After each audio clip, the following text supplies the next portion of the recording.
Legend of the Betel Leaves and the Areca. Once upon a time, there were two brothers named Tan and Lang. Their father was the tallest and most distinguished man in the region. He had once been granted a reward by King Hung in Fong Chao, and was given the name Chao. From then on, their family took the surname Chao. When the two brothers grew up, their parents passed away. They were deeply attached to each other and never parted, even for a moment. Before he died, their father entrusted Tan to a scholar from the Liu family. Lang, not wanting to stay home alone, begged to be allowed to study alongside his brother. The scholar from the Liu family had a daughter of similar age to the brothers. To find out who was the older and who was the younger, one day the Liu girl set out a small test. As they were eating, she only offered a bowl of porridge to one of the brothers. Peeking from behind a wall, she saw that the one who gave the porridge to the other was likely the elder brother.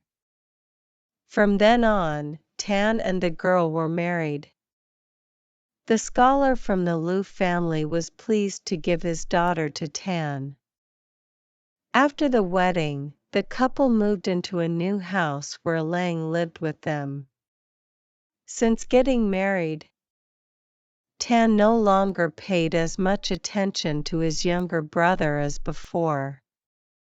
Lang began to feel in his heart, "He loves his wife and has forgotten me," and grew increasingly sad and upset.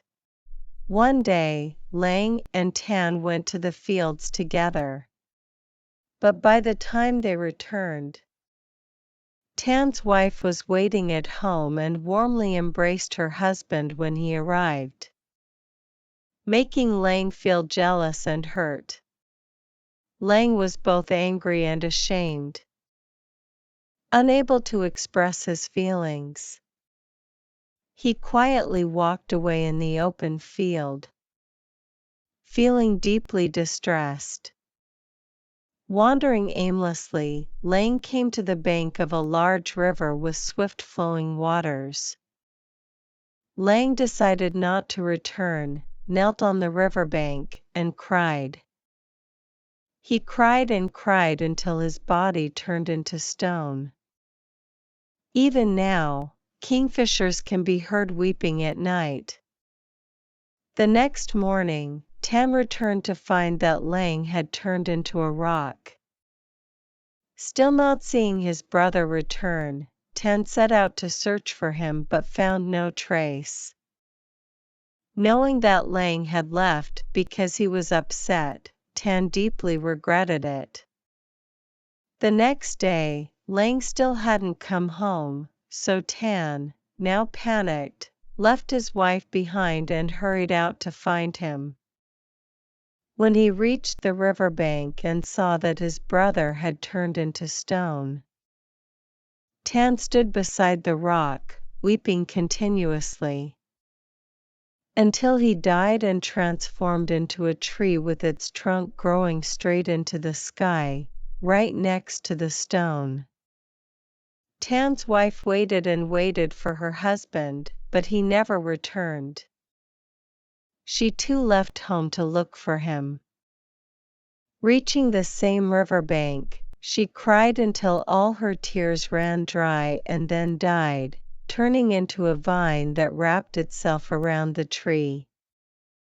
Waiting forever without seeing the three return, the scholar's wife and villagers spread out to search for them.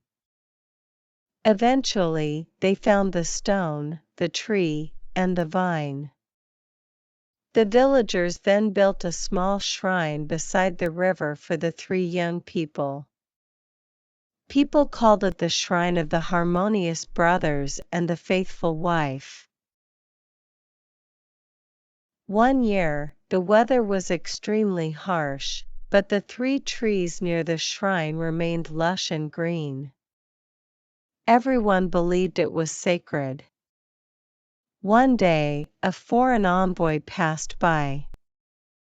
People called it the Shrine of the Harmonious Brothers and the Faithful Wife. People called it the Shrine of the Harmonious Brothers and the Faithful Wife.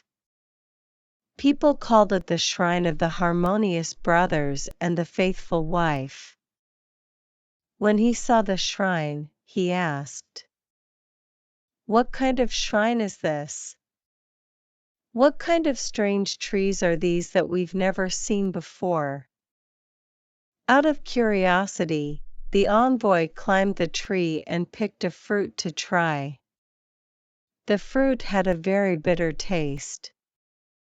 But when chewed with a leaf from the vine and a bit of lime from the stone, it turned red in the mouth, both sweet and spicy.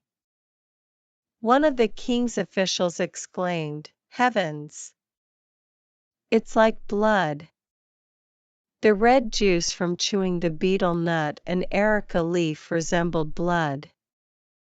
When given to the king, he was amazed at its unique taste and striking red color. He said, "Such deep love. This story of love and loyalty is so touching and passionate." From then on, King Hung ordered that every wedding must include those 3 plants, and that the groom must always offer them to the bride's family. Betel nut, areca leaf, and lime became symbolic of faithful love and lasting affection. From that time, the Vietnamese custom of chewing betel nut was born. To this day, betel and areca remain an indispensable part of Vietnamese traditions around marriage, kinship, and paying respect. The story of Trao Ka is not only a folk legend but also a moral lesson that inspires filial piety, loyalty, and the preservation of the beautiful customs and traditions of the Vietnamese people.